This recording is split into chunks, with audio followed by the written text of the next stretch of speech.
اچھا، یہ جو ایک سوال ہے اس کا جواب تھوڑا سا پہلے آپ کو سمجھنا پڑے گا کہ کن چیزوں پر خمس واجب نہیں ہے یا معاف ہے. ویسے تو عربی لفظ آتا ہے معونہ، یعنی جو چیزیں آپ کی ضروریات ہیں، اور یہ ہر ایک کے ذہن میں کنسیپٹ ہے کہ جو چیزیں آپ کی ضرورت ہے اس کے لیے جو آپ خرچے کریں اس پہ خمس نہیں. لیکن what is the definition of ضرورت، اسے بہت توجہ سے اس لیے سنیے کہ کفن کا خمس یہ مسئلہ تھوڑا چینج ہوا ہے ابھی آغا سیستانی کے فتوے میں. اس یہ جو ایکسپلینیشن میں کر رہا ہوں اس کی وجہ سے ہر وہ چیز جو آپ کی ضرورت ہے وہ تو ٹھیک ہے، اور ہر وہ چیز کہ اگر ٹائم پر آپ کے گھر میں وہ موجود نہ ہو تو عام لوگ آپ کو کنڈیم کریں. بہت ہی میں سخت قسم کا اردو کا لفظ استعمال کر رہا ہوں کہ ایسی پھوڑ فیملی ہے کہ اس کے گھر میں یہ چیز بھی نہیں ہے. مثلا بعض اوقات کچھ ایسی دوائیں یا پین کلر ہوتے ہیں، ایک آدھ باکس ہر ایک کے گھر میں پڑا ہوتا ہے. میں پاکستان کی بات کر رہا ہوں، پیناڈول ہر گھر میں ہوتی ہے، اور اگر کسی کے گھر میں نہ نکلے لوگ کہتے ہیں کہ واقعی کیسے لوگ ہیں ان کے گھر میں یہ چیزیں بھی نہیں ہیں.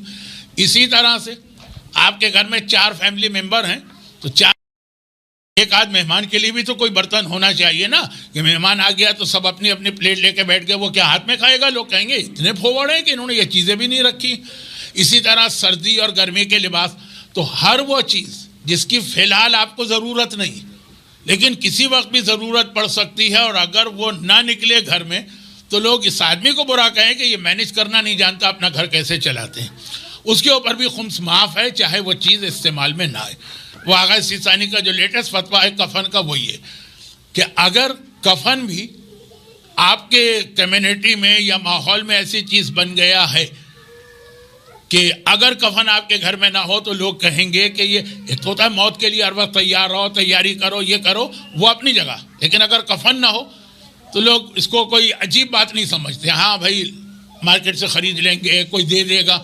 اور اگر لوگ کہیں کہ نہیں ان کے گھر میں کفن تک نہیں ہے، یہ لوگ بہت ہی زیادہ اپنے گھر کو مس مینیج کر کے چلا رہے ہیں، تو پھر کفن آپ کی ضرورت کی چیز بن گیا اور اس پہ خمس نہیں ہے جبکہ استعمال نہیں ہوا.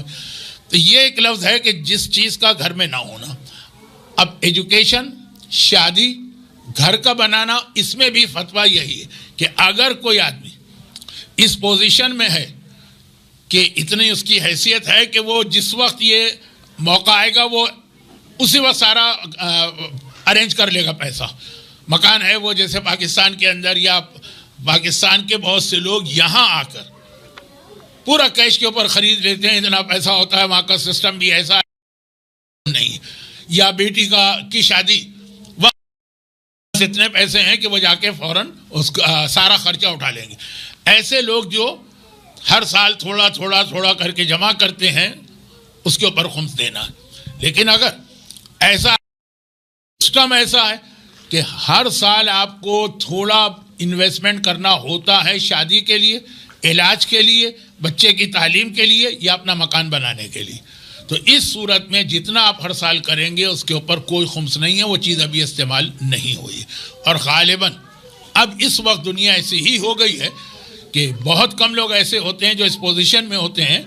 جیسے جہیز تو ہمیشہ سے ایسی چیز مانا گیا کہ ایک وقت میں پورا جہیز بہت مشکل ہوتا ہے، تھوڑا تھوڑا کر کے جمع کرو، اس لیے جہیز کا پرانا مسئلہ تھا. لیکن یہی مسئلہ اب ایجوکیشن کا ہے، یہی مسئلہ اب علاج کا ہے، یہی مسئلہ مکان کا ہے کہ اگر آپ، میں اپنے جملے کو اور چینج کر رہا ہوں، اس پوزیشن میں بھی ہوں کہ ایک ساتھ خرید سکتے ہیں، لیکن جہاں پہ آپ رہتے ہیں وہاں پہ تھوڑا تھوڑا کر کے ہی یہ چیزوں کے لیے پیسے جمع کیے جاتے ہیں، تو کوئی خمس نہیں ہے جتنا آپ ہر سال اس پہ جمع کر رہے ہیں.